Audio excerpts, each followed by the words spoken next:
Everyone, आज हम लोग अपने थर्ड फाइलम टीनोफोरा से स्टार्ट करेंगे. So they are commonly called as comb bearers और कॉम जेलीज और sea walnuts. So now we will discuss about the general features. सबसे पहला जनरल फीचर हम कौन सा देखेंगे? हैबिटेट.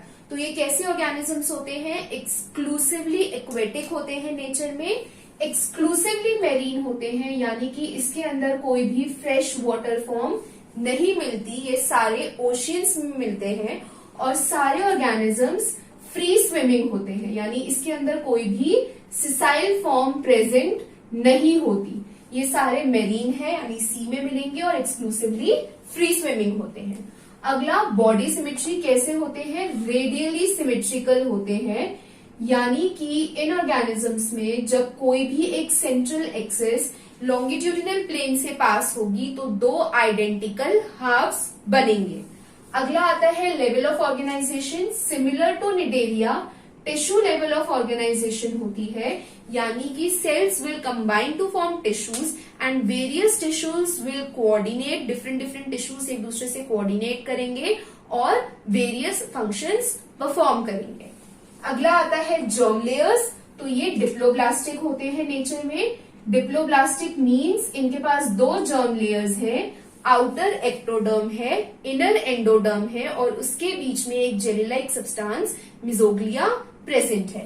अगला हम पढ़ेंगे बॉडी फॉर्म्स के बारे में. तो ये जितने भी टीनोफोर्स के ऑर्गेनिजम्स होंगे टीनोफोरा फाइलम के, वो सारे ट्रांसपेरेंट होते हैं as well as flat to Oval होते हैं नेचर में. फ्लैट से Oval, what does I mean is कि इन लोगों के पास कॉम्ब प्लेट्स प्रेजेंट होती हैं. मैंने यहां लिखा सिलिएटेड कॉम्ब प्लेट्स. तो सिलिएटेड कॉम्ब प्लेट्स क्यों कह रहे हैं?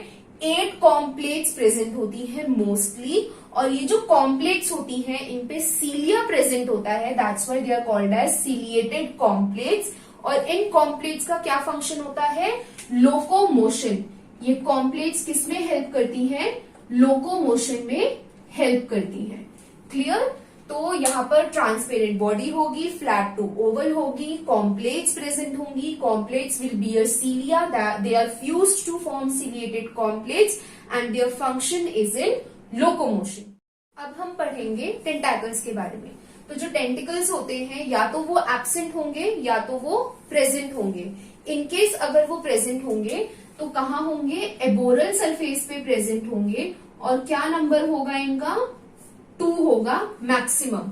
ठीक है, हमने यहां लिखा हुआ है Pleurobrachia. It's a scientific name. First letter capital need to be underline.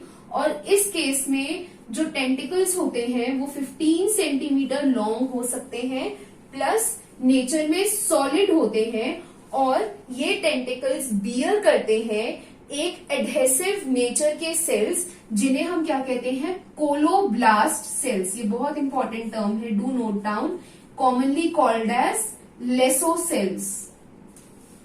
तो ये जो टेंटिकल्स होते हैं they bear the adhesive cells, जिन्हें हम कोलोब्लास्ट सेल्स कहते हैं, और commonly they are called as lasso cells. तो हमने बेसिकली अभी तक क्या देखा? हमने देखा they are commonly called as comb bearers, comb jellies और सी वॉलनट्स. इनके हैबिटेट के बारे में देखा, body symmetry, level of organisation, germ layers, और बॉडी फॉर्म में सबसे इंपॉर्टेंट हमने कॉम्प्लेट्स के बारे में देखा, उनका फंक्शन देखा, लोकोमोशन में हेल्प करते हैं. देन हमने टेंटिकल्स के बारे में देखा कि इनके पास इंपॉर्टेंट एडहेसिव सेल्स प्रेजेंट होते हैं, जिन्हें हम कोलोब्लास्ट सेल्स कहते हैं, और they are commonly known as lasso cells. अब हम इसकी digestion and other general features के बारे में देखेंगे. सो अब हम कंटिन्यू करते हैं डाइजेशन से. डाइजेशन बिल्कुल सिमिलर है to that of the Cnidaria. इसमें सबसे पहले कैसे होगी? एक्स्ट्रा सेल्यूलर होगी और फिर इंट्रा सेल्यूलर होगी. मतलब सबसे पहले सेल के बाहर, फिर सेल के अंदर. सेल के बाहर होगी तो कहाँ होगी? गैस्ट्रोवेस्क्युलर कैविटी में, जो कि ब्रांच्ड है, ओपन आउट हो रही है to the exterior bye mouth. Mouth के थ्रू वो कैविटी बाहर खुल रही है. टेंटिकल्स जो हैं वो फूड को अंदर लेंगे वेस्क्युलर कैविटी में, गैस्ट्रोवेस्क्युलर कैविटी में. वहां पे डाइजेशन होगा.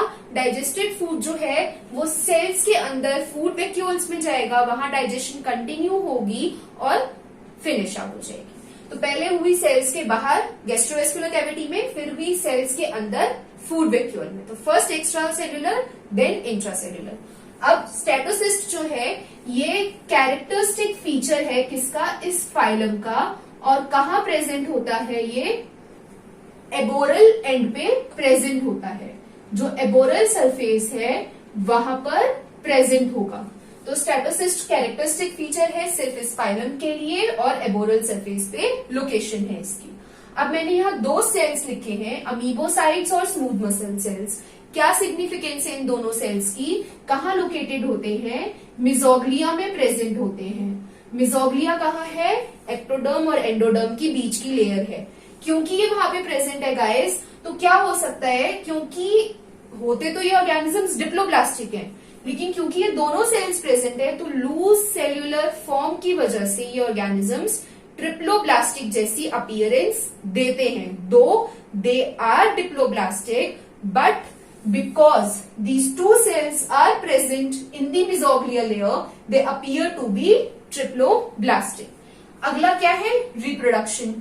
कैसे ऑर्गेनिजम्स है ये, हर्माफ्रोडाइट है, यानी कि मोनोशियस है, मेल और फीमेल एक ही इंडिविजुअल में प्रेजेंट है, सेक्स ऑर्गन्स अलग अलग इंडिविजुअल्स में नहीं है। मोड ऑफ रिप्रोडक्शन कैसी है, सेक्सुअल मोड ऑफ रिप्रोडक्शन है।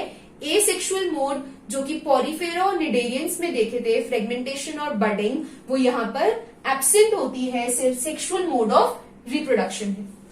अगला हम क्या देखेंगे, फर्टिलाइजेशन के बारे में। तो फर्टिलाइजेशन कैसी है इनकी, एक्सटर्नल है, यानी कि बॉडी के बाहर होती है, not with in the body but outside the body. अगला डेवलपमेंट कैसी है इनकी, इनडायरेक्ट है। वो डेवलपमेंट जो कि लार्वल फॉर्म्स के थ्रू होती है, ऐसी डेवलपमेंट को इनडायरेक्ट डेवलपमेंट कहते हैं। और यहाँ पर कौन सा लार्वा आता है, सिडिपिड लार्वा यूज होता है। क्लियर, तो ये इसका कैरेक्टरिस्टिक लार्वा है इस फाइलम का, सिडिपिड लार्वा, जो कि जाइगोट के बाद बनेगा और इनडायरेक्ट डेवलपमेंट के लिए रिस्पॉन्सिबल होगा। अब आते हैं हम बायोल्यूमिनेसेंस के लिए। Bio means living and luminescence means light. तो ये ऑर्गेनिजम्स जो है, टीनोफोरा ऑर्गेनिजम्स, जो भी इस फाइलम के ऑर्गेनिजम्स हैं, वो लाइट एमिटिंग ऑर्गेनिजम्स होते हैं। तो जब भी डार्क बैकग्राउंड होगा, उस डार्क बैकग्राउंड में जब एकदम डार्कनेस होगी, उस टाइम पे ऑर्गेनिजम्स लाइट एमिट करते हैं। So bio is living and luminescence is light. Break the term, easy to learn, right. तो यहाँ पे हम कुछ एग्जाम्पल्स देख लेते हैं। पहला एग्जाम्पल है प्लूरोब्रेकिया। हर बार याद रखना, कोई भी साइंटिफिक नेम पहला लेटर कैपिटल एंड अंडरलाइन। दूसरा एग्जाम्पल है टीनोप्लाना और थर्ड एग्जाम्पल है हॉर्मीफोरा। आपको इनके कॉमन नेम्स पता होने चाहिए। प्लूरोब्रेकिया का कॉमन नेम है सी गूसबेरी और जो हॉर्मीफोरा है उसका कॉमन नेम है सी वॉलनट। जो टीनोप्लाना है ये एक क्रीपिंग एनिमल होता है जो कि सरफेस पर मिलता है of the C water. So with all the properties and these examples, we finished with the phylum Ctenophora. हमने इसमें इसके habitat, body form, body symmetry, tentacles, सबके बारे में हमने स्टडी किया। टेंटिकल्स वगैरह के बाद हमने डाइजेशन देखा, स्टेटोसिस्ट देखा जो कि कैरेक्टरिस्टिक फीचर है। We studied about these two sales जो कि दो ऑर्गेनिजम्स डिप्लोब्लास्टिक है, बट इन दो सेल्स की वजह से दे अपीयर टू बी ट्रिप्लोब्लास्टिक। फिर हमने रिप्रोडक्शन के बारे में देखा, फर्टिलाइजेशन, डेवलपमेंट में हमने देखा कि इनके पास एक स्पेशल टाइप का लार्वा है, दैट इज सिडिपिड लार्वा। देन एक सबसे इंपॉर्टेंट प्रॉपर्टी बायोल्यूमिनेसेंस के बारे में देखी कि जब भी डार्क बैकग्राउंड होगा ये ऑर्गेनिजम्स लाइट एमिट करते हैं और इसकी वजह से they shine in the dark background.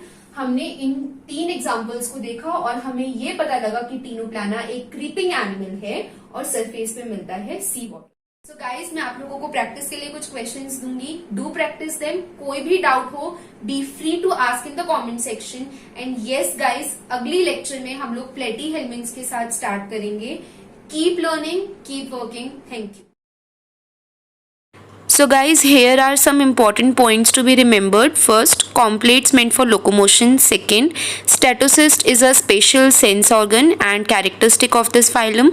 Third, skeletal, circulatory, respiratory and excretory systems are absent. Fourth, nervous system is diffuse type. Fifth, cnidoblasts are absent in ctenophores. Do remember these points and keep learning them. Here are certain questions from phylum Ctenophora. Do practice them, and along with the questions I have provided you with the answers of the previous question banks. Do practice these questions, and in case you have any doubt amongst the questions or the answers that I have provided you of the previous lectures, please do ask in the comment section. And just keep learning, keep working, and don't forget to like, share and subscribe my channel, guys. Thank you so much.